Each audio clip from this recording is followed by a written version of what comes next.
Karnataka beet ನ್ಯೂಸ್ಗೆ ಸ್ವಾಗತ. ನಾನು ಜ್ಯೋತಿ. ಪತಿಯಿಂದ ಪತ್ನಿ ಕೊಲೆ ಪ್ರಕರಣ ಬೀದರ್ ಜಿಲ್ಲಾ ಪೊಲೀಸ್ ವರಿಷ್ಠಾಧಿಕಾರಿ ಪ್ರದೀಪ್ ಗುಂಟಿ ಅವರಿಂದ ಸಂಪೂರ್ಣ ಮಾಹಿತಿ ಬಹಿರಂಗ. ರಾಡ್ನಿಂದ ಮಾರಣಾಂತಿಕ ಹಲ್ಲೆಗೈದು ಪತ್ನಿಯನ್ನ ಕೊಂದ ಪತಿ. ಬೀದರ್ ಜಿಲ್ಲೆಯ ಪತಿಯೊಬ್ಬ ಪತ್ನಿಯ ಮೇಲೆ ಕಬ್ಬಿಣದ ರಾಡ್ನಿಂದ ಮಾರಣಾಂತಿಕ ಹಲ್ಲೆ ನಡೆಸಿದ ಪರಿಣಾಮ ಗಂಭೀರವಾಗಿ ಗಾಯಗೊಂಡಿದ್ದ ಮಹಿಳೆ 2 ದಿನಗಳ ಬಳಿಕ ಚಿಕಿತ್ಸೆಗೆ ಸ್ಪಂದಿಸದೆ ಮೃತಪಟ್ಟಿರುವ ಘಟನೆ ಬಾಲ್ಕಿ ತಾಲೂಕಿನ ಹೊನ್ನಿಕೇರಿ ಅರಣ್ಯ ಪ್ರದೇಶದಲ್ಲಿ ನಡೆದಿದೆ.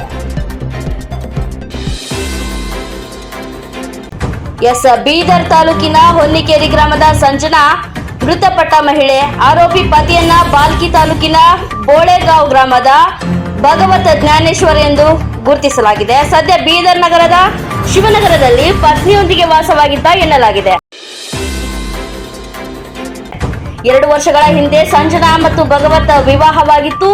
ಆರಂಭದಲ್ಲಿ ದಾಂಪತ್ಯ ಜೀವನ ಸುಗಮವಾಗಿದ್ದರು. ಬಳಿಕ ಗಂಡನ ಮನೆಯವರು ವಿನಾಕಾರಣ ಜಗಳ ಮಾಡುತ್ತಿದ್ದರು ಎಂದು ತಿಳಿದು ಬಂದಿದೆ. ವರ್ಷದ ಹಿಂದೆ ಸಂಜನಾಗೆ ನೀರಿನಲ್ಲಿ ಕೀಟನಾಶಕ ಬೆರೆಸಿ ನೀಡಲು ಯತ್ನಿಸಲಾಗಿತ್ತು. ಈ ಬಗ್ಗೆ ಅನುಮಾನ ವ್ಯಕ್ತವಾದ ನಂತರ ಸಂಜನಾ ಕೆಲ ತಿಂಗಳು ತವರು ಮನೆಯಲ್ಲಿ ಉಳಿದು ಬಳಿಕ ಮತ್ತೆ ಗಂಡನ ಮನೆಗೆ ತೆರಳಿದ್ದರು ಎಂದು ದೂರಿನಲ್ಲಿ ಆರೋಪಿಸಲಾಗಿದೆ.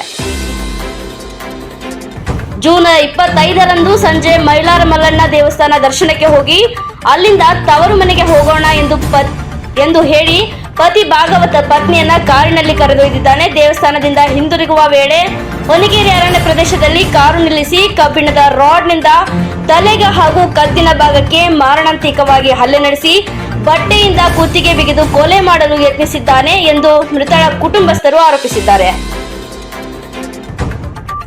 ಇನ್ನು ಘಟನೆ ಮಾಹಿತಿ ತಿಳಿದ ಕೂಡಲೇ ಕುಟುಂಬಸ್ಥರು ಸ್ಥಳಕ್ಕೆ ಧಾವಿಸಿ ಸಂಜನಾಳನ್ನ ಬೀದರ್ ಖಾಸಗಿ ಆಸ್ಪತ್ರೆಗೆ ದಾಖಲಿಸಿದರು. ಬಳಿಕ ಹೆಚ್ಚಿನ ಚಿಕಿತ್ಸೆಗೆ ಮಹಾರಾಷ್ಟ್ರದ ಸೊಲ್ಲಾಪುರದ ಖಾಸಗಿ ಆಸ್ಪತ್ರೆಗೆ ಸ್ಥಳಾಂತರಿಸಲಾಗಿತ್ತು. ಆದರೆ ಚಿಕಿತ್ಸೆ ಫಲಕಾರಿಯಾಗದೆ ಅವರು ಮೃತಪಟ್ಟಿದ್ದಾರೆ.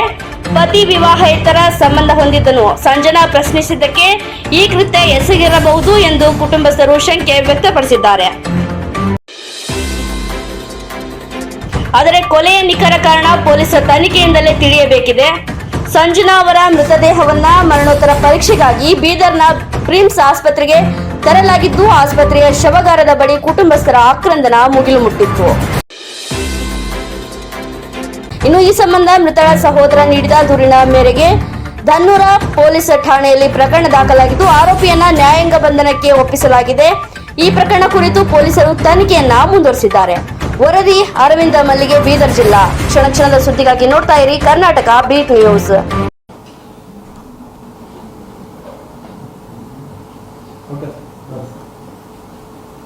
ಜೂನ್ 26ನೇ ತಾರೀಕು ಈವ್ನಿಂಗ್ ಸುಮಾರು 7:30 ಗಂಟೆಗೆ ಇಬ್ಬರು ಗಂಡ ಹೆಂಡತಿ ನಮ್ಮ ಧನ್ನೂರ ಪೊಲೀಸ್ ಸ್ಟೇಷನ್ ಲಿಮಿಟ್ಸ್ ಬರುವಂಥ ಖಾನಾಪುರ ರೋಡು ಟು ಸಿದ್ದೇಶ್ವರ ಮಠ ಟೆಂಪಲ್ಗೆ ಹೋಗ್ತಾ ಇರುವಾಗ ಒಂದು ಆಕ್ಸಿಡೆಂಟ್ ಆಗಿದೆ ಅಂತ ನಮಗೆ ಮಾಹಿತಿ ಬರುತ್ತದೆ. ಡ್ಯೂಟಿ ಮುಗಿಸ್ಕೊಂಡು ಹೋಗ್ತಿರುವ ಹೋಮ್ ಗಾರ್ಡ್ ಅವರನ್ನು ರೋಡ್ ಪಕ್ಕದಲ್ಲಿ ನೋಡಿರ್ತಾರೆ. ನೋಡಿ ಇಬ್ಬರಿಗೂ ಸೇವ್ ಮಾಡಿಕೊಂಡು ಆ್ಯಂಬುಲೆನ್ಸ್ ಕರೆಸ್ಕೊಂಡು ಹಾಸ್ಪಿಟ್ಲಿಗೆ ಶಿಫ್ಟ್ ಮಾಡ್ತೀವಿ ನಾವು. ಸೊ ಪ್ರೈಮ್ ಆಫೀಸ್ ನಾವು ನೋಡಿದ್ದಾಗ ಆಕ್ಸಿಡೆಂಟ್ ಅಂತ ಅನಿಸಿದೆ.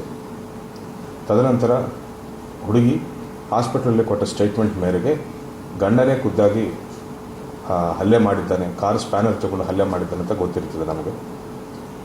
ಗಂಡ ಆರ್ಮಿದಲ್ಲಿ ಟ್ರೈನಿಂಗ್ ಆಫೀಸರ್ ಆಗಿ ಕೆಲಸ ಮಾಡ್ತಿದ್ದಾರೆ ಸಿಕಿಂದ್ರಾಬಾದ್ ಕಂಟೋನ್ಮೆಂಟ್ ಏರಿಯಾದಲ್ಲಿ, ಹಾಗೂ ಹೆಂಡತಿ ಹೌಸ್ ವೈಫ್ ಅಂತ ಗೊತ್ತಾಗಿದೆ. ಅದರ ಪ್ರಕಾರ ನಾವು ಮಾರಣಾಂತಿಕ ಹಲ್ಲೆ ಪ್ರಕರಣ ದಾಖಲಿಸಿಕೊಂಡು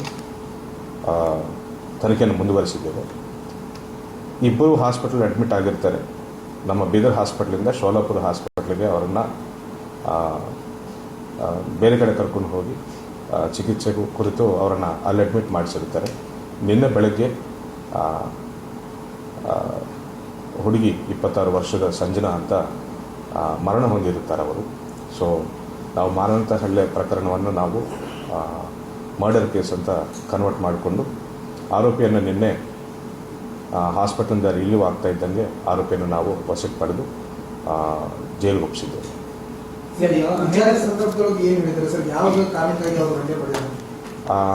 ಗಂಡ ಹೆಂಡತಿ ಮಧ್ಯ ಬೇರೆ ಬೇರೆ ಕಾರಣಕ್ಕಾಗಿ ಭಿನ್ನಾಭಿಪ್ರಾಯಗಳಿತ್ತು, ಜಗಳ ಆಗ್ತಿತ್ತು ಅಂತ ಫ್ಯಾಮಿಲಿ ಮೆಂಬರ್ಸ್ ಕೂಡ ಹೇಳಿದ್ದಾರೆ. ಹಾಗೂ ಈ ವ್ಯಕ್ತಿಗೆ ಯಾರು ಹಲ್ಲೆ ಮಾಡಿದ್ದಾನೆ ಗಂಡ, ಈ ವ್ಯಕ್ತಿಗೆ ಬೇರೆ ಹುಡುಗಿಯ ಜೊತೆ ಅನೈತಿಕ ಸಂಪರ್ಕ ಇದೆ ಅಂತ ಮೊದಲಿಂದ ಕೂಡ ಇವ್ರ ಮಧ್ಯೆ ಜಗಳ ಆಗ್ತಿತ್ತು ಅಂತ ನಮ್ಮ ಗಮನಕ್ಕೆ ಬಂದಿದೆ. ಸೊ ಈ ಹಿಂದೂ ಕೂಡ ಈ ಕ್ರಿಮಿನಾಶಕ ಎಲ್ಲ ಹಾಕಿ ಕೊಲೆ ಮಾಡಲಿಕ್ಕೆ ಯತ್ನ ಮಾಡಿದಂತ ಕುಟುಂಬಸ್ಥರು ಆರೋಪ ಮಾಡಿದ್ರು ಸರ್. ಅದು ಏನಾದರೂ ವಿಚಾರಣೆ ಸಂದರ್ಭದಲ್ಲಿ ನಮಗೆ ಯಾವುದೇ ರೀತಿ ಕಂಪ್ಲೇಂಟ್ ಬಂದಿಲ್ಲ. ಅವರ ಹಿರಿಯರು ನಮಗೂ ಹೇಳಿದ್ದಾರೆ ಇದೇ ರೀತಿ. ಸಾಕಷ್ಟು ಸತಿ ಕುಟುಂಬ ಮಧ್ಯದಲ್ಲಿ ಇದನ್ನು ಬಗೆಹರಿಸ್ಕೊಳ್ಳೋಕ್ಕೆ ಗಂಡ ಹೆಂಡತಿ ಜಗಳವನ್ನು ಬಗೆಹರಿಸ್ಕೊಳ್ಳೋಕ್ಕೆ ಪ್ರಯತ್ನ ಮಾಡಿದ್ದು ನಮ್ಮ ಗಮನಕ್ಕೆ ಬಂದಿದೆ. ಇದೇ ಫಸ್ಟ್ ಟೈಮ್ ನಮ್ಮ ಸ್ಟೇಷನ್ಗೆ ಬಂದು ಪ್ರಕರಣ ಕೊಟ್ಟಿದ್ದು ಇದೇ ಫಸ್ಟ್ ಟೈಮ್ ಆಗಿದೆ. Thank you.